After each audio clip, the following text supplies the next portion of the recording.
Hello, my name is Michael Vogt. I am doing the Humans of Montville project, and today I'm interviewing my mom, Jennifer Vogt. Thank you, Mom, You're for being welcome. here. Just to kind of start off, just like tell me of some things about you and like your connection to Montville. So we moved to Montville before all of the kids were born. So I want to say 2003. Your dad and I moved here when I was working at Pfizer and your dad was working in Norwich. So it was a midway point and we liked the area. So we moved here. Okay. Um, I understand that before you kind of moved to like Connecticut as a state, you moved around a lot as a kid. Kind of talk me through like the path you took before ending up in Connecticut. Okay, so I was born in California. My father was in the Marine Corps, so I was born at Camp Pendleton. And then we moved to, when he got out, we moved to Truckee, which is also in California, and then into the Mojave Desert, into Lancaster. And I was probably 7, 8. We moved to Colorado. We moved to Woodland Park, which is right on Pikes Peak. And then a year later, we moved into Colorado Springs, and then we moved to Connecticut, and I lived in Lyme, in Old Lyme, and that's where I went to middle school and high school. Okay. And obviously now you live in Montville with us. You now have a family and you've been living here for how long you said again? 22 years. 22 years.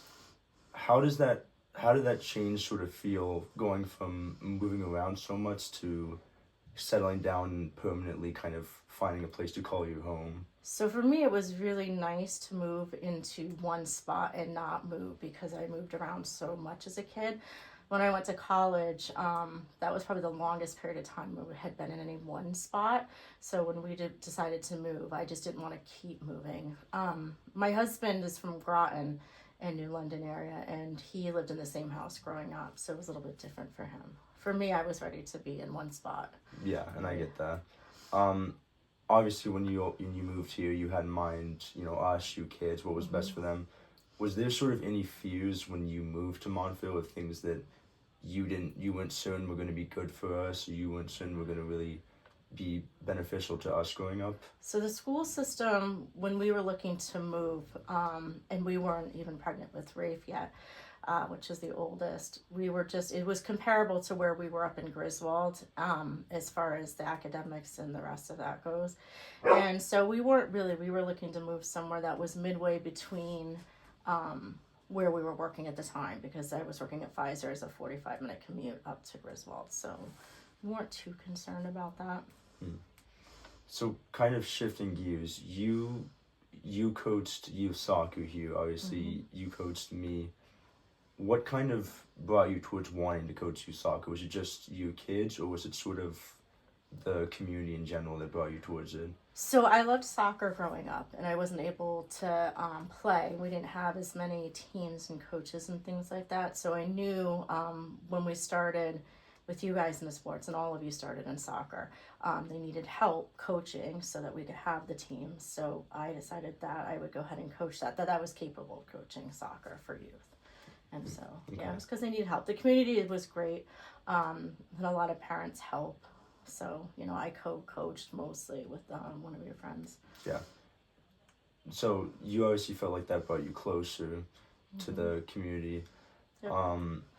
Do you think you kind of learned anything from coaching, maybe about either community or about yourself? I think I'd always been around kids, so that wasn't a different thing for me. I'm the oldest of 5, and there's quite an age gap. I think what happened is it grew a lot of relationships with parents that we may or may not have known outside of sports. And that's continued not just through youth coaching, but through all of you guys' sports, and also when Gabe did drama and things like that. Yeah, so a lot of relationships, I think, as adults, we had. And then volunteer, a lot of us volunteer together. Yeah. And now you work as a paraprofessional at Mohican Elementary, correct? Yep. What sort of brought you to wanting to do that? Because that's a recent decision, right? Yep. So this is my second year at Mohican, which has been wonderful. I didn't know what I wanted to do. I knew once Michael started driving and didn't mean to drive him anymore, that I didn't want to I was, staying at home before, which was plenty of work and volunteering and things, but I was ready to get back into working, because I had worked until Gabriel was born. I actually worked at Pfizer as a scientist.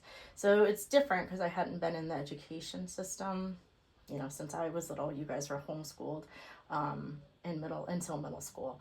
So I think just going in and knowing that I could do something with the younger kids, so it was nice to go in and see how the elementary school was set up. And everybody's been great. It's been an experience because it had been a long time since I've been in an elementary school. So obviously there's a lot you can learn from adults around you in the building and stuff. Is there anything the kids have taught you, anything that's kind of stood out to you from them that's kind of have been a learning experience for you and made you kind of like a better person in some way? I think some of the things we have to remember too, especially with the elementary school kids, is that there are certain milestones and things that they're supposed to reach and get to educationally, and I worked with some behavioral as well, and there you have milestones there, but to remember that they're still kids and they're still little, and so where we have these plans and these expectations of certain levels, and they do have to get to certain levels, but to remember they get tired too, or they need time to go play outside, or we need to change tact on what we're doing to get one thing done so we can get something else done. So I think that's been good to remember that they're still little. Has sort of working with these other kids kind of put new perspectives on how you handle your own kids? It's tough because you guys are older now. I think it might have changed how I had schooled you guys through elementary school. I think we would have included a few more things that weren't, the programs that we used were very academic heavy. I think we would have focused a little more writing. I don't think you guys had as much writing as they had. You guys had plenty of reading. I don't know. I think it just changes. I'm also older, and so I probably have more patience now than I did that many years ago. So it does put things into perspective. It puts things into perspective. Families come from so many different places, and kids are in different environments growing up, and it makes us thankful for the family that we do have. Yeah. So you kind of walked into this job already open-minded, already kind of understanding where sort of these kids come from. Was there anything that you kind of went into that you didn't expect, that kind of surprised you? I think maybe one of the things that was a little bit surprising is when you're working with kids and they have episodes of acting out, or they're having a tough day, realizing how much of a distraction that is on the rest of the class. And that is part of the reason I'm there, is to help make that less of a distraction for everybody else in the class.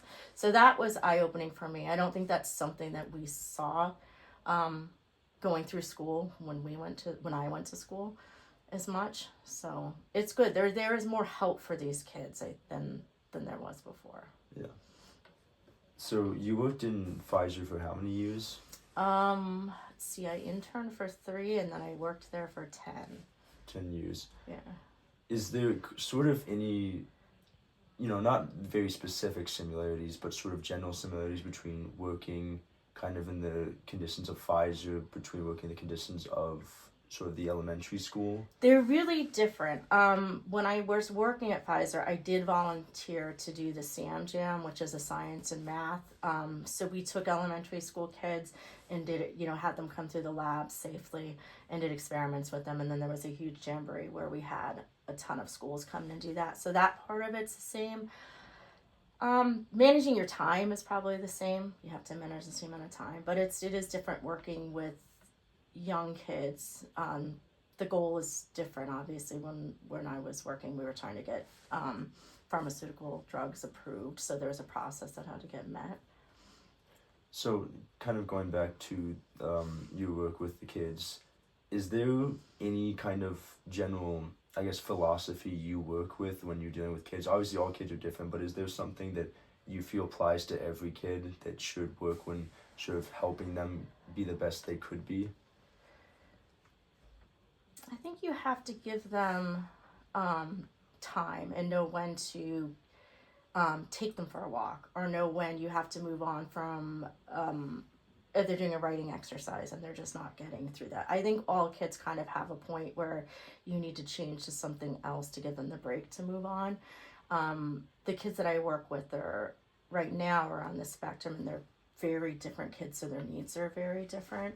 But that is one of the things. I think having a schedule for them, just so that they know when their specials are, when lunch is at, when recess is, and that those certain things are happening at a certain time, helps those kids. And I think it helps them all stay kind of knowing what the next thing is, so that they can keep working through. Do you think there's anything that you kind of help these kids with that can apply to adults kind of in their life?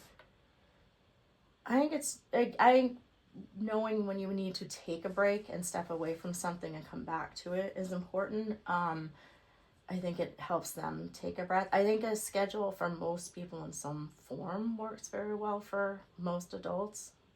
So. Okay. I guess the kind of final question I have is, obviously you have lived in lots of towns, lots of people, and you know, I'm assuming your permanent home is going to be in Montville Yeah, that's our for the hope. foreseeable future. Yeah. Is there any trait from Montville, whether it's from the community, the people, the culture, that you think should be applied to kind of any town across America? Kind of just a common thing that could help any town be better? I think what helps is having people involved in the community, regardless of what political party they're from or what particular upbringing or religious beliefs that they have, is to get involved. So get involved, whether it's coaching, whether it's helping at drama, whether it's just, sitting there helping with other kids on the sidelines, whether it's doing boosters, Project Grad. There's so many things, and there's so many groups through elementary school all the way through that need help. I think that is one of the things that should happen in every community. I think we're a stronger community than some in that, but I think we have some work to do on having more people volunteer to be part of it. I think it helps you it helps relationships with people as well. You kind of you get to know people more. See, well, thank you for your time. I appreciate it. You're welcome.